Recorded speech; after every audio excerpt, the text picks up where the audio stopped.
What's going on, everybody? It's Ricky with Videohomicide, back with another movie review / recommendation. Today we're going to be going back to the year 1973 to take a look at a film directed by Toshiya Fujita, and that is Lady Snowblood.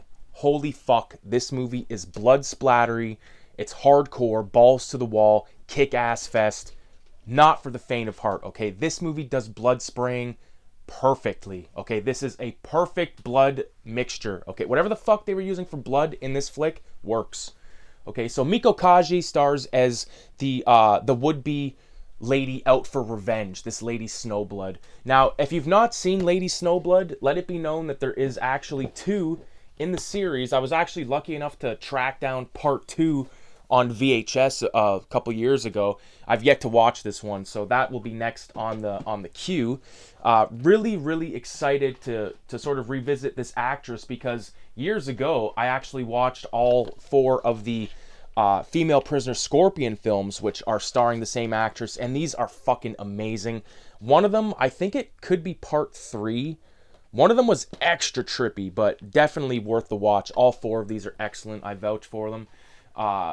Before I kind of get into what I loved about this film, I want to also say that if it wasn't for Lady Snowblood, this would not exist. This would not fucking exist. I love Kill Bill, but it would not exist without Lady Snowblood, and that is a fact. At least some of the best moments, specifically from part fucking 1 at the end with O-Ren Ishii, like that battle in the snow on that rooftop, whatever the fuck it was, straight out of this flick, and I loved it, man. So basically, we are dealing with a rape revenge film, although the victim passes away and it's actually up to her daughter to do the revenging, okay? So basically, there was this thing happening way back during the time this movie's set in, where government officials would wear white, okay? So one day, there's these 4, murdering motherfuckers see this guy walking with his little family, and he's wearing a white suit, but he's just actually about to go be a teacher, but they kill his ass anyway. They kill the son, they rape the shit out of the mother,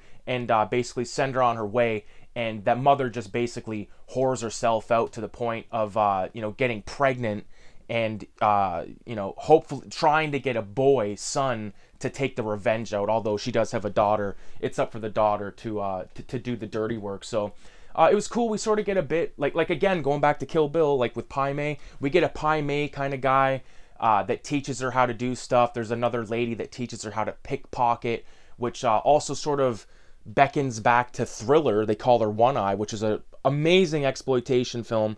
But, she, like that lady in that flick, ends up, getting privileges where she can go and do stuff, and, she uses her time to learn karate, learn how to shoot, learn how to drive, all that stuff, and that's basically the setup with Lady Snowblood. So, she's tracking down the 4 people that killed her mother, and one of them's already dead, and, there's a chick that's involved, like this 4 pack of assholes. They ran like this draft scheme where they basically told everyone, hey, if you give us $250, you won't have to be drafted into the war and all this, and they scammed all this cash, and 20 years passed by. Lady Snowblood's all grown up, and she's there to take revenge.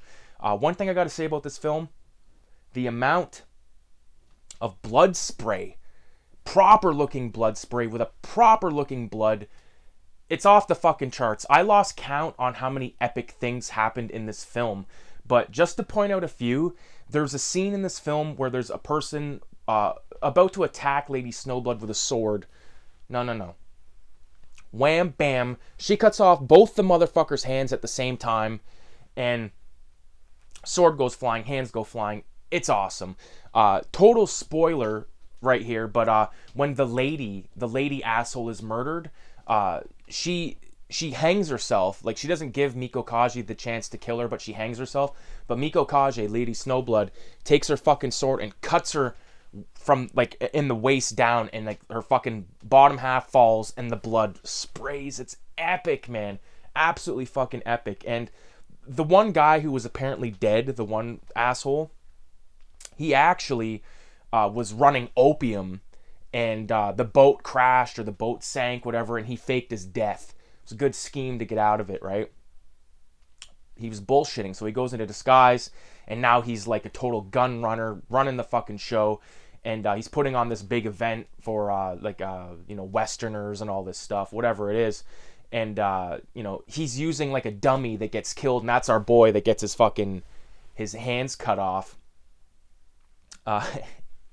The thing about this that I loved is it's at the point in time where there are guns. So like you get a few gun scenes happening in this, but like at the end, like Lady Snowblood is almost like a fucking Terminator in this film, because she gets fucking stabbed, she gets shot at, she gets fucking her ass kicked. Like there's so much stuff is happening to this chick in this movie, but she comes out on top. One of the victims, or excuse me, one of the people that wronged her mother, he had a kid, and her kid, or his kid, is now on the revenge tip, looking for Lady Snowblood, and gets to her at the end of the film. Spoiler alert: she does not, she stabs Lady Snowblood, and it looks like she's dead, but she's really not, And especially if you know there's a fucking sequel, then there it is. So again, this movie represents so much that I love in 70s cinema, especially this type of 70s cinema. Like, this is before Taxi Driver. I'm pretty sure this is the same year as Chainsaw Massacre. Early 70s, man. So much good stuff. Clockwork Orange, Godfather Part 1. You could name Coffee. Like, you could name so many fucking movies from that time period that just kick tons of ass, and this is one of them. Highly recommend watching it with the subtitles. I actually watched a ripped copy that was ripped off the Internet Archive of all places, and it has subtitles, so I was able to enjoy the film. On my home TV. It's great. Love watching high quality films that look high quality as well. So it's the Criterion rip, and I'll be looking forward to checking out Lady Snowblood 2, which is subtitled Love Song of Vengeance.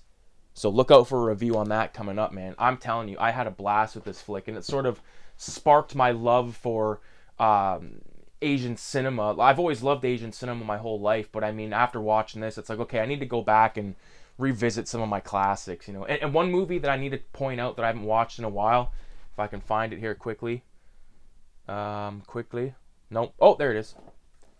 Not a period piece, but probably I would say this is my favorite Asian film of all time, The Killer. John Woo's The Killer.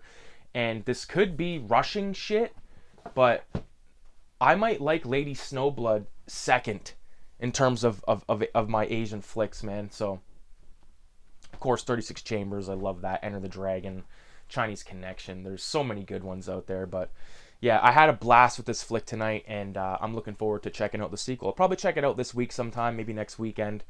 And with that being said, I appreciate everybody for watching. Make sure you leave a 666 in the comments, and with that being said, adios.